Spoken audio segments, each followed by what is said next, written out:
주셔서 고맙습니다.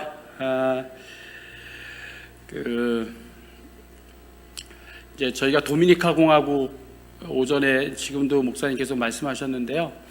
제가 지금 퀴즈를 드릴 거예요. 퀴즈를. 네, 퀴즈 한번 맞춰보세요. 답은 도미니카 공화국이 아니고 아이티입니다.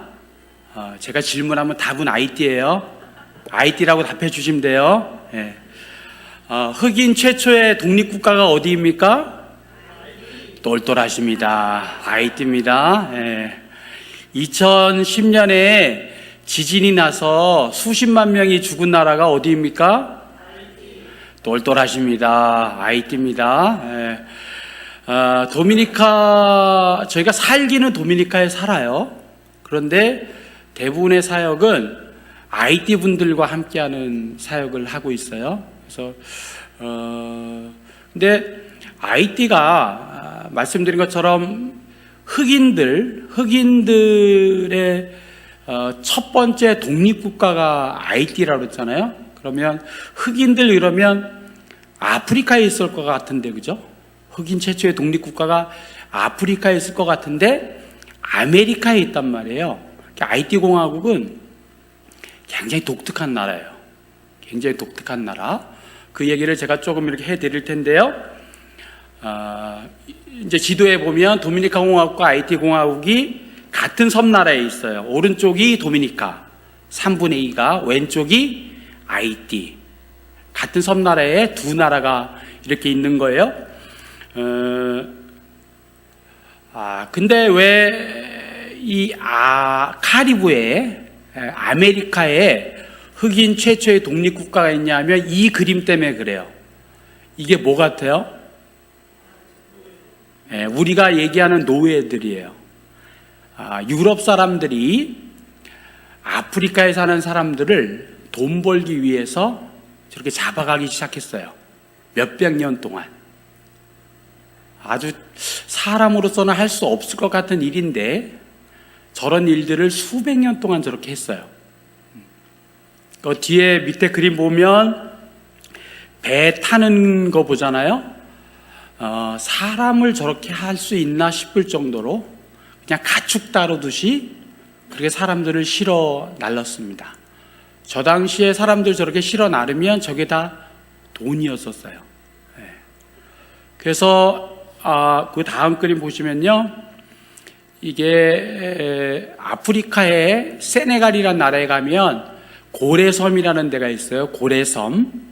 고래섬에 가면 그 서부 아프리카 인근에서 아프리카 사람들을 잡아다가 섬에 가둬놓는 거예요. 그리고 배가 들어오면 태워서 보내는 거예요. 거기 가면 이 지도가 있는데 그 지도에는 이렇게 써 있습니다. 한 300만, 400만 명의 사람들이 노예로 끌려갔다. 그 당시에 300만 명, 400만 명의 인구는 굉장히 많은 숫자이죠. 그런데 그 사람들이 와서 섬에 왔는데 왜 아이티는 흑인 국가냐 하면 프랑스가 그때 데리고 왔는데 프랑스 사람들이 혼혈 정책을 쓰지 않아요. 그러니까 아프리카에 사는 분들이 그대로 아이티란 나라에서 살게 되는 거예요.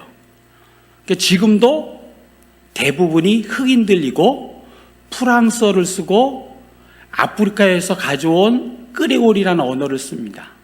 그런데 그 옆에 있는 도미니카 공화국은 스페인 사람들이 지배를 했는데, 그러니까 스페인 사람들이 지배를 하니까 스페인어를 써요. 그리고 그 사람들은 유럽 백인들과 아프리카 흑인들 사이에서 결혼을 합니다. 그래서 저보다 색깔이 조금 더 진한, 그러니까 흑인들과 저희들과 구별이 금방 되잖아요. 그죠? 그러니까 딱 보면 아이티 분인지 도미니카 분인지 금방 구별이 돼요.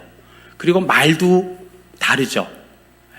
그렇게 두 나라가 그렇게 살아가고 있습니다. 근데요, 우리도 이웃 나라들하고 관계가 그렇게 별로 좋지가 않잖아요. 도미니카 공화국하고 아이티 공화국도 관계가 그렇게 좋지 않아요. 옛날에 한때 아이티란 나라가 도미니카 공화국을 지배한 적이 있습니다. 그러니까 관계가 굉장히 안 좋아요. 근데 지금은 도미니카 공화국은 전 세계에서 경제적으로 보면 한 중간 정도 되는 나라예요. 그렇게 어렵지 않은 나라예요. 근데 아이티란 나라는 전 세계에서 가장 경제적으로 어려운 나라 중에 한 나라가 됐습니다. 그러니까 자꾸 이제 일자리 찾아서 도미니카 공화국으로 아이티 분들이 오는 거예요.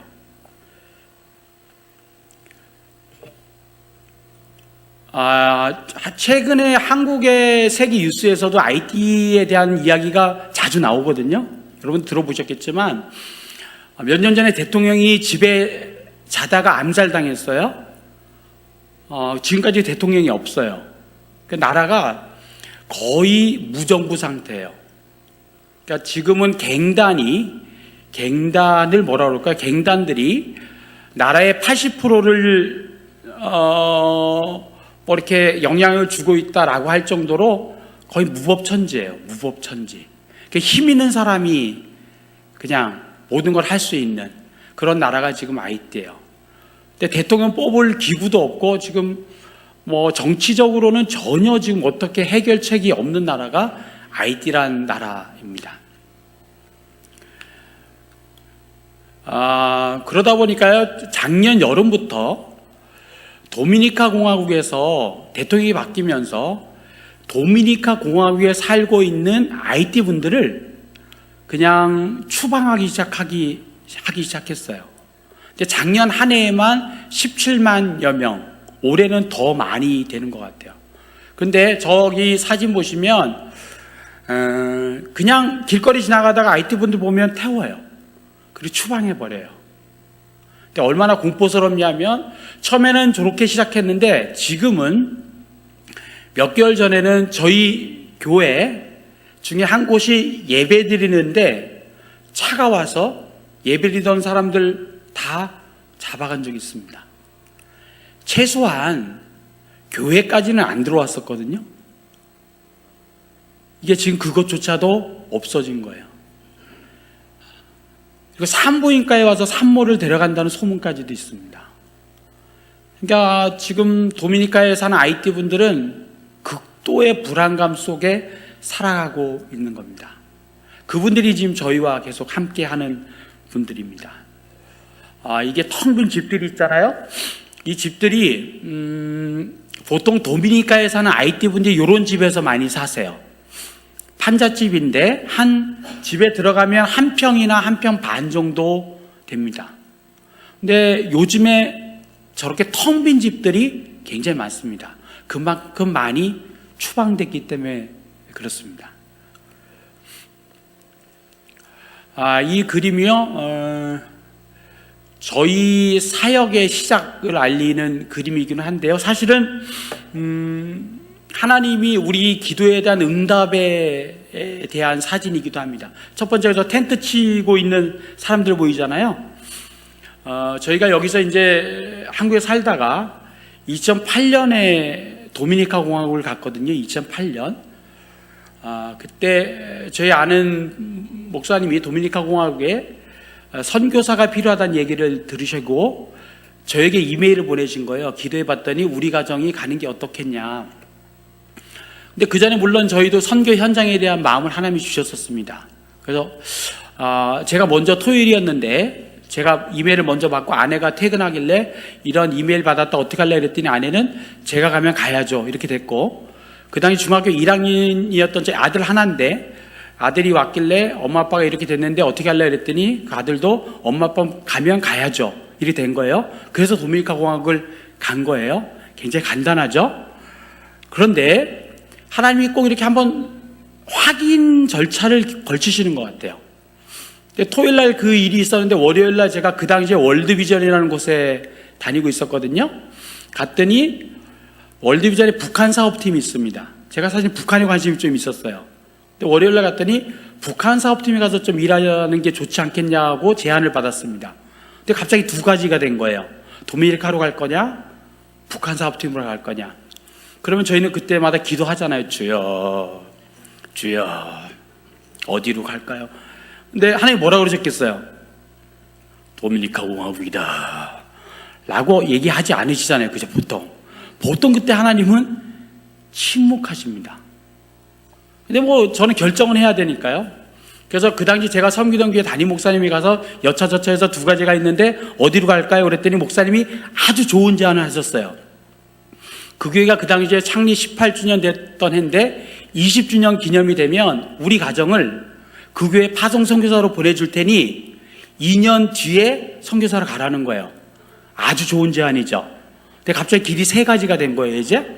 그래서 또 주여, 주여. 계속 주여만 하는 거예요. 그러다가 어떤 마음을 하나님이 주셨냐면 하나님이 네가 결정해라. 이런 마음을 주셨어요. 네가 결정해라. 왜 그러냐면 그 마음이 하나님이 저를 믿어주시는 것 같았어요. 아버지가 저를 믿어주시는 거 있잖아요. 난 네가 어떤 길을 결정해도 인정한다, 존중한다. 다 세 가지 다 주의 길이니까. 저는 그래서 거꾸로 생각했어요. 아버지가 나를 믿어주시는데 그럼 내가 아버지를 기쁘게 할 게 뭐가 있을까? 거꾸로 생각이 됐어요. 그런데 도미니카 공화국은 제가 가본 적이 없어요.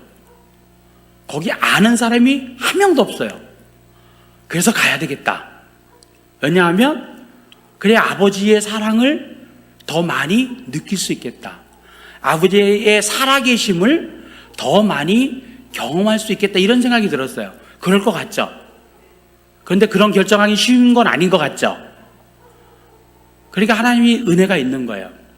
지금 다시 그 길을 가라 그러면 잠깐 고민하게 돼요. 잠깐 그래도 지금도 똑같은 길을 결정할까? 이런 생각을 하게 되는데 그렇게 결정하게 하신 것이 하나님의 은혜였습니다. 그래서 저희가 도미니카 공화국을 가게 된 거예요. 근데 갔는데 아는 사람도 없죠. 가본 적도 없죠. 그러니까 맨날 새벽 예배마다 기도하는 거예요. 하나님 왜 보내셨어요? 한국에서 잘 살고 있었는데 왜 보내셨어요? 맨날 기도하는 게 그거예요. 왜 보내셨어요? 여기를 왜 보내셨어요? 지가 가겠다고 가놓고 맨날 기도가 아니 가서 뭘 해야 될지를 모르겠는 거예요. 뭘 해야 될지. 그러니까 도미니카 공화국 가면 뭘 하라는 것까지 주신 건 아니에요. 그냥 가라는 마음 주셔서 간 거예요. 근데 갔는데 막상 뭘 해야 될지 모르겠는 거예요. 뭘. 근데 사람이 아침에 일어나서 뭘 해야 할지 모르면 참 힘들잖아요. 갈 방향이 있으면 힘들어도 가겠는데 갈 방향이 없으면 힘들잖아요. 근데 그런 마음이었었어요. 그런데 어느 날 차 타고 이렇게 가는데 저기 산등성이에 저렇게 있는 사람들이 보이는 거예요. 근데 지나갔어요. 저 사람들은 뭐 하는 사람들이지? 낮 시간에. 근데 그냥 그 다음에 또 지나갔어요. 또 있어요, 사람들이. 좀 궁금한 거예요. 저 사람들 얕은 언덕이거든요, 저게. 뭐 하는 사람들일까? 제가 사는 나라는 늘 여름이거든요. 늘 더워요. 늘 덥습니다. 근데 세 번째 지나갈 때 너무 궁금해서 차를 세워놓고 제가 언덕 올라갔습니다. 올라갔는데 저러고 있는 거예요. 저게 뭐냐면 도미니카에 사는 IT 사람들이 낮 기도하고 있는 게 낮 기도. 저기서 기도회를 하고 있는 거예요. 근데 제가 궁금한 거예요. 왜 여기서 이 더운 낮 시간에 기도회를 해요? 그랬더니 저분들이 뭐라냐면 예배 드릴 공간이 없대요. 공간이 없어요? 근데 그 옆에 제가 이렇게 보니까 아이들이 있어요. 아이들이. 낮 시간이면 아이들은 학교 가야 돼 있을 시간이잖아요. 그러니까 저도 그 당시에 이 사람들의 삶을 전혀 모를 때니까 물어봤어요. 왜 애들이 학교 갈 시간에 여기 있어요? 그랬더니 그분들 대답이 아이들이 학교 갈 곳이 없다는 거예요.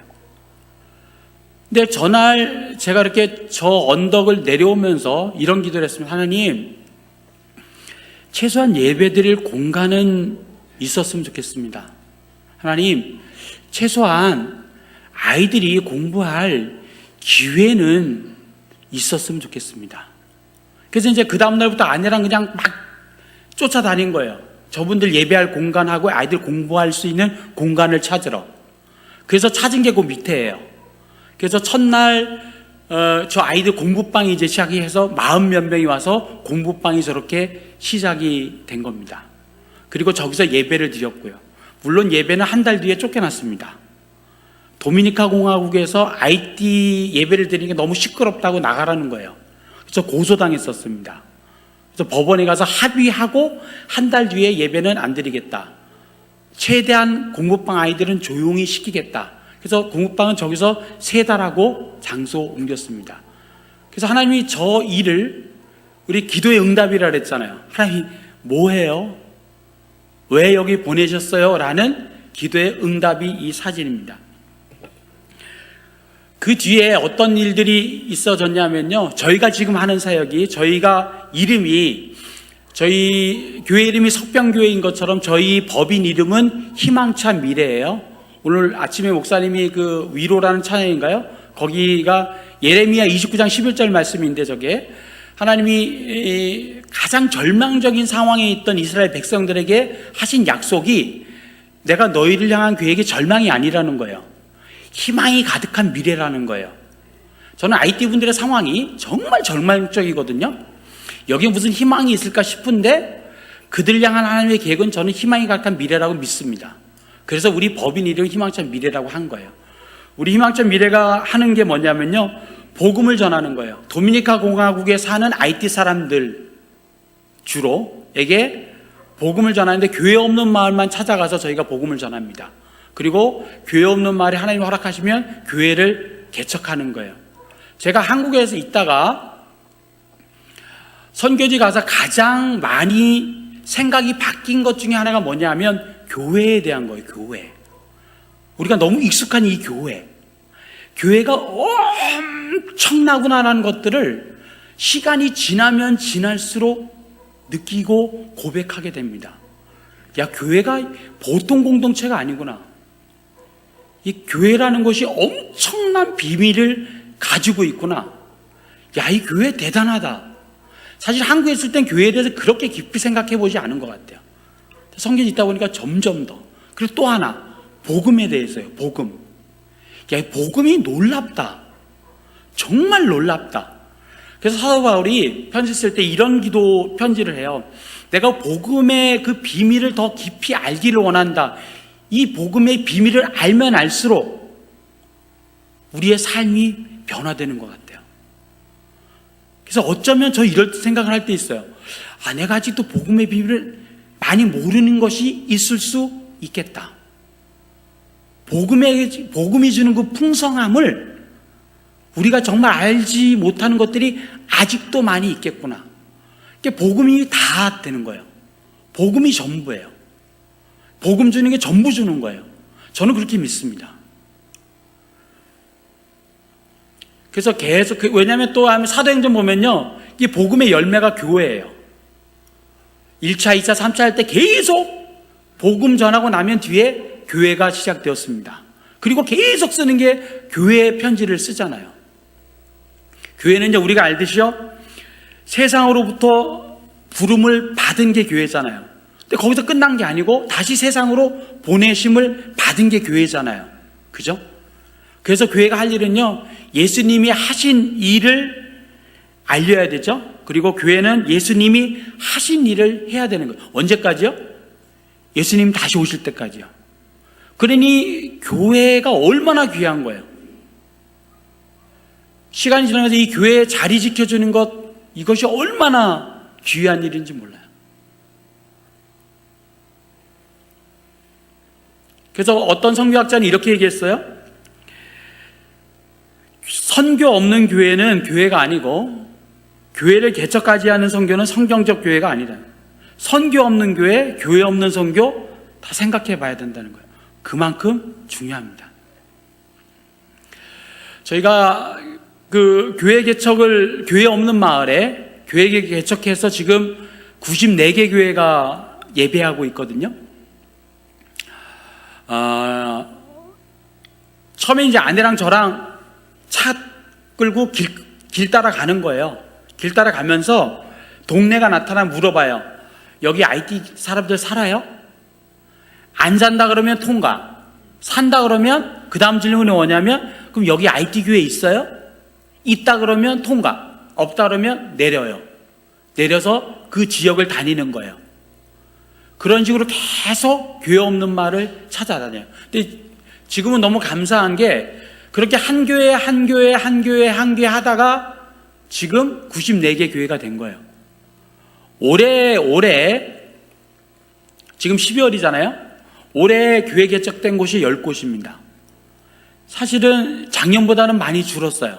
그런데도 쉽지 않았던 게 올해는 아까 말씀드린 것처럼 IT분들이 이 동네에서 저 동네 가기가 어려워요. 붙잡혀 갈까 봐. 예배드리러 나오는 것조차도 너무 부담스러워요.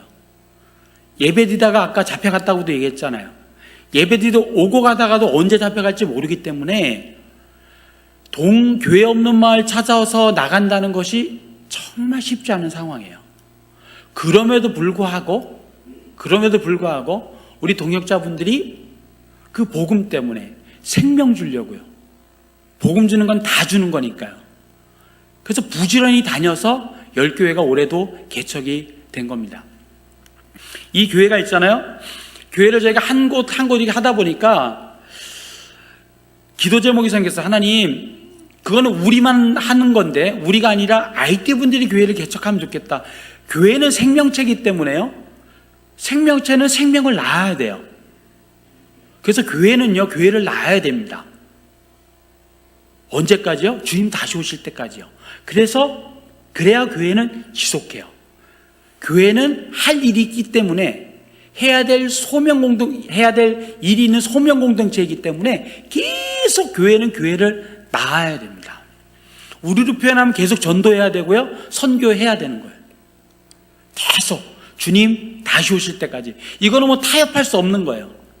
늦출 수도 없는 거고 존재할 이유이기 때문에 그렇습니다. 지금은요, 저랑 아내가 다니는 게 아니라 우리 동역자분들이 많이 다닙니다. 교회 없는 마을 찾아서. 이 동영상인데요, 요거는 그냥 우리 예배 IT 교회들,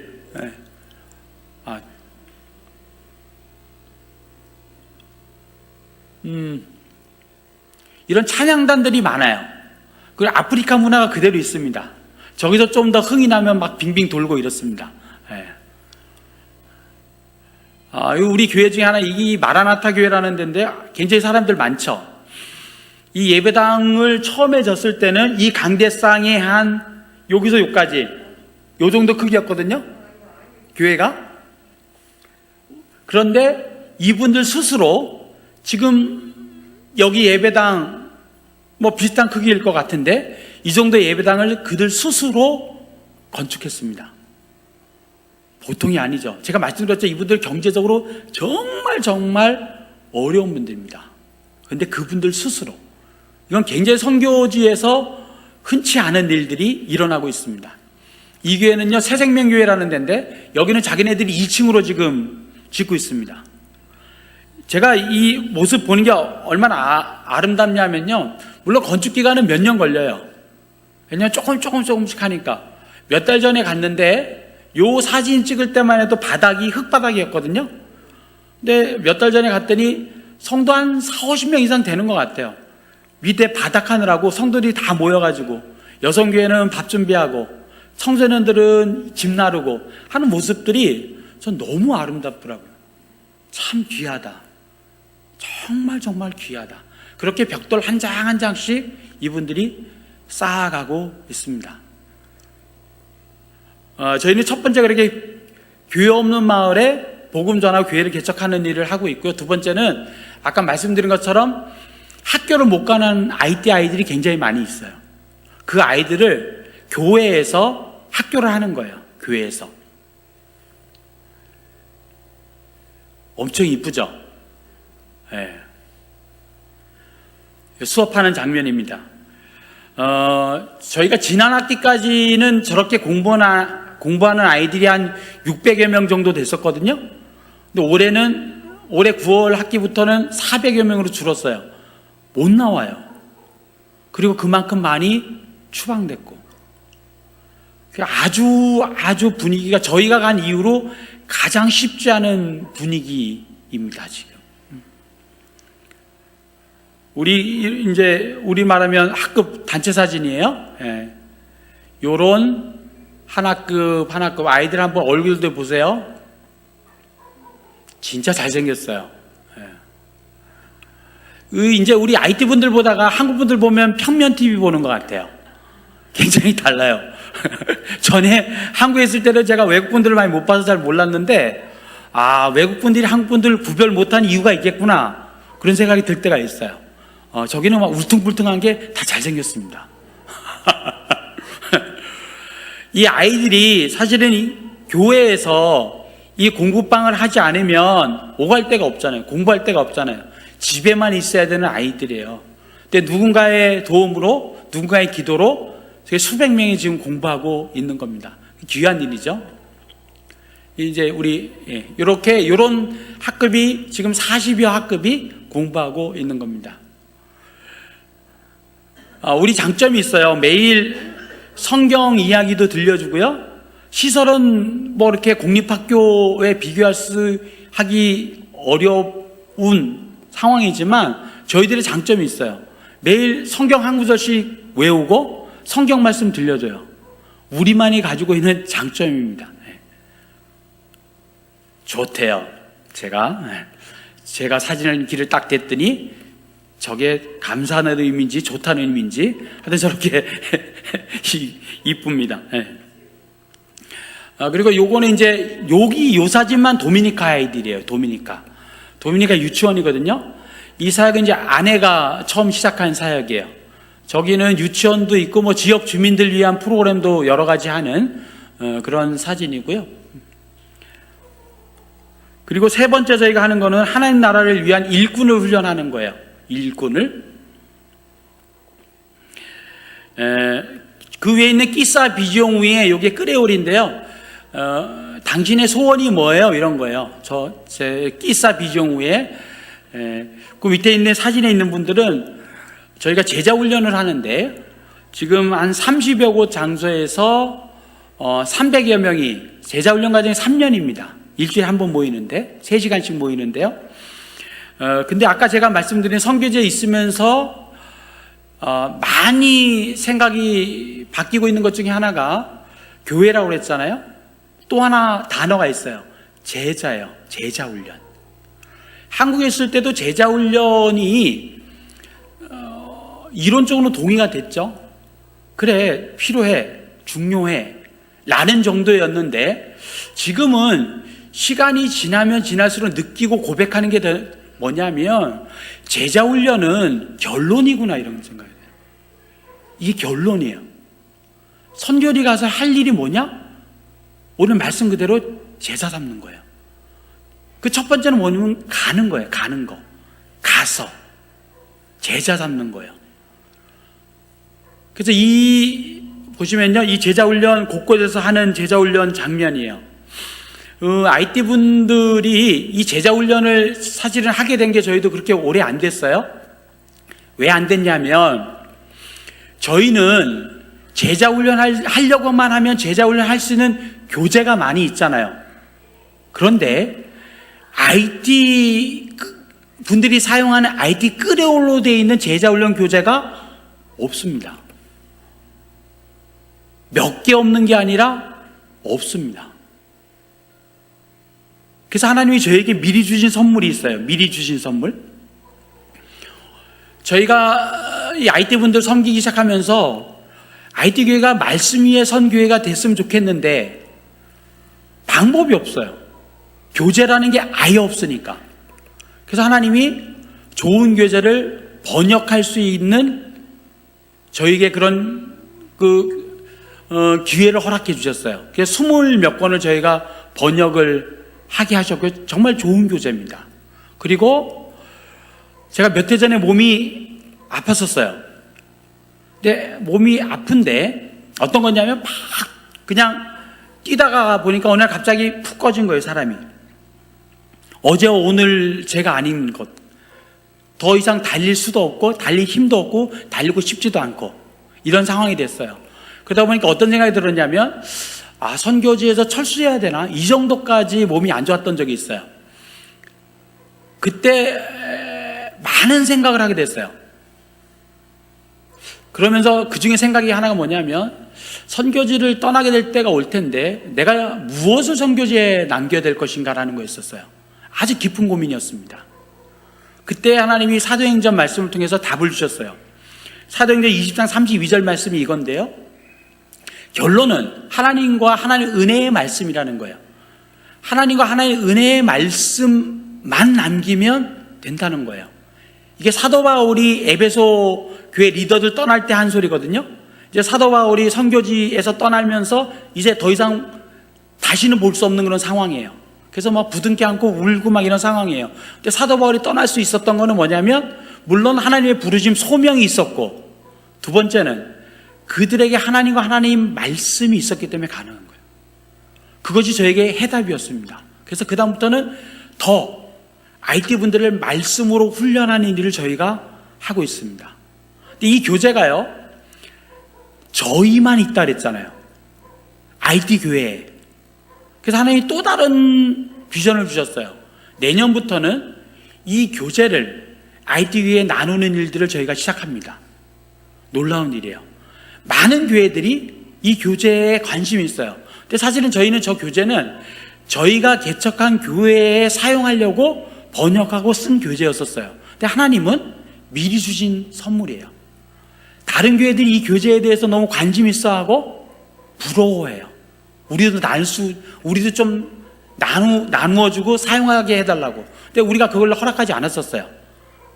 근데 내년부터는 저희가 그 일을 시작하게 될 겁니다. 기도해 주시길 부탁을 드립니다. 그리고 이거는 뭐 2박 3일 동안 하는 교회 지도자 세미나도 하고, 이게 사람 기르는 거예요. 2박 3일 동안 먹고 자고 하면서 이 일을 하는 겁니다.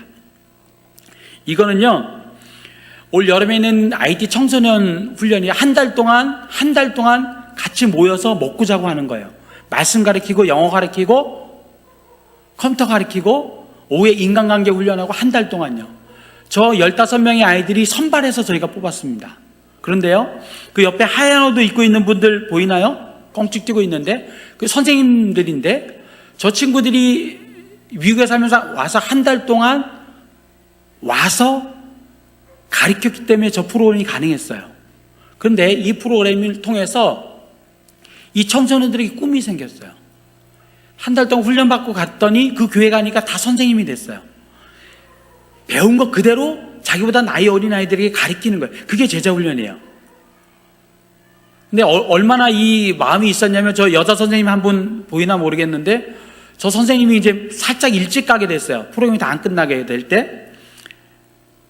그런데 저는 최근에 그렇게 통곡하며 오는 건 처음 봤습니다.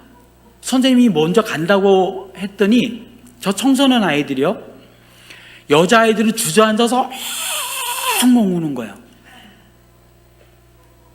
남자아이들은요, 먼 산 바라보고. 그렇게 아이들이 순수하면서도, 또 올해도, 내년에도 저희는 한 반 더 만들었으면 좋겠어요. 저것도 누군가는 갔기 때문에 가능한 거예요. 제가 지금 초점을 가서예요. 가서.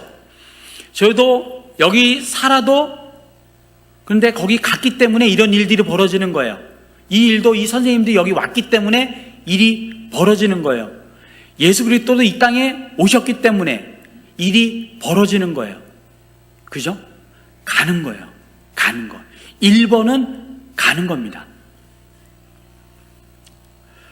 그래서 여기서 가서가 알레예요. 끄레올로 알레. 다 같이 한번 해볼까요? 알레. 이 알레는요, 저희 단체 사진 찍을 때 무조건 표현은 우리는 알레예요. 알레가 가라예요. 가라. IT 끄레올로 알레. 근데 이 알레가요, 제가 별 고민 이것저것 하다 보니까요, 특별히 하나님이 저희 기관에 주신 소원이 있어요. IT 분들이 선교하는 교회 되게 하는 거예요. 이거는 IT 교회가 복음 들어온 지가, 받은 지가 200년이 넘었거든요. 우리보다 훨씬 오래됐어요. 근데 IT 선교사 파송했다는 기록이 없습니다. 근데 하나님 저에게 그 소원을 주셨어요. 우리는 이 소원 때문에 온갖 에너지는 다 쏟고 있습니다. 사실은 지난달에 11월 달에 1호가 될 뻔했어요. 근데 마지막 단계에서 또 못 갔어요. 한 가정이 서부아프리카 선교사로 가기 바로 직전에 거절당했어요. 비행기를 못 탔어요. 비행 거기 공항에 가서 거절당했어요. IT 사람이라고. 그래서 제가 지난달에는 주여, 또 주여. 그런데 그때 우리 동역자분이 이렇게 얘기하더라고요. 우리는 포기할 수 없습니다. 저는 사실 우리 동역자분들이 포기할까봐 마음이 졸였거든요. 정말 큰 에너지를 쏟았어요, 여기에. 정말 많은 시간을 쏟았고, 정말 많은 분들이. 근데 마지막 단계에서 딱 안 되니까 너무 힘든 거예요. 그래서 저도 우리 동역자분들에게 포기하면 안 된다고 말하고 싶었는데 거꾸로 우리 동역자들이 저에게 얘기하는 거예요. 목사님, 우리 포기하면 안 됩니다. 왜냐하면 우리가 가야 될 길이니까요. 우리 이것 때문에 이렇게 부딪히고 저렇게 부딪히고 계속 부딪히고 있거든요. 왜냐하면 누구도 한 번도 가보지 않은 길을 가고 있기 때문에 그렇습니다. 참 많이 힘들어요. 그래도 감사해요. 말씀드린 것처럼 어디로 가야 될지는 아니까요. 우리가 받은 소명이니까요. 앞으로도 우리는 우리 기관이 존재하는 이유니까요. 이 얘기를 계속하니까 우리 동역자들 가운데 꿈을 같이 꾸는 동역자들이 굉장히 많이 늘어났습니다. 이분들이 지금 같이 꿈을 꿔요. 그럼 그분들이 거꾸로 저한테 제가 꿈 포기할까봐 그런 이야기를 하는 거죠. 목사님, 우리 포기하면 안 됩니다. 포기하면 안 됩니다.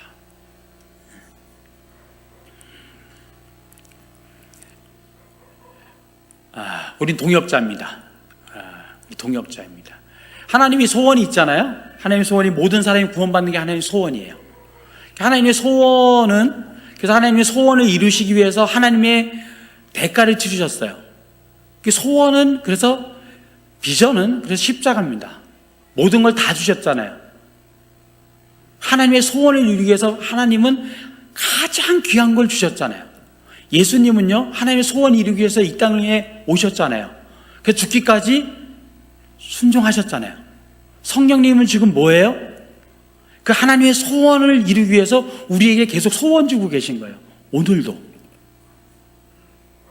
석병교회에도, 우리에게도, 우리 각자에게도 소원 주시는 거예요. 오늘도 두드리시는 거예요. 왜냐, 하나님의 소원에, 한 영혼에 더 구원하고 싶어 하시는 그 하나님의 소원에 참여하라고요. 동참하라고요. 왜냐면요, 하나님이 모든 것을 주실 만큼 가치 있기 때문에 그렇습니다. 우리가 전도하는 거요, 그만큼의 가치가 있기 때문에 그렇습니다. 우리 주변에 있는 분들요, 제가 여러분들 주변에 있는 분들에게 전도하기가 어렵잖아요. 여러분들이 제 주변에 있는 분들에게 전도하기가 어렵잖아요. 그러니까 각자 주어진 곳에서 기도하면서 전도하는 거죠. 여러분, 이랬으면 좋겠습니다. 오늘 선교 보고 있지만, 물론 IT교회에서 기도해 주시지만 주변에 그 누구에게 좀 갔으면 좋겠어요.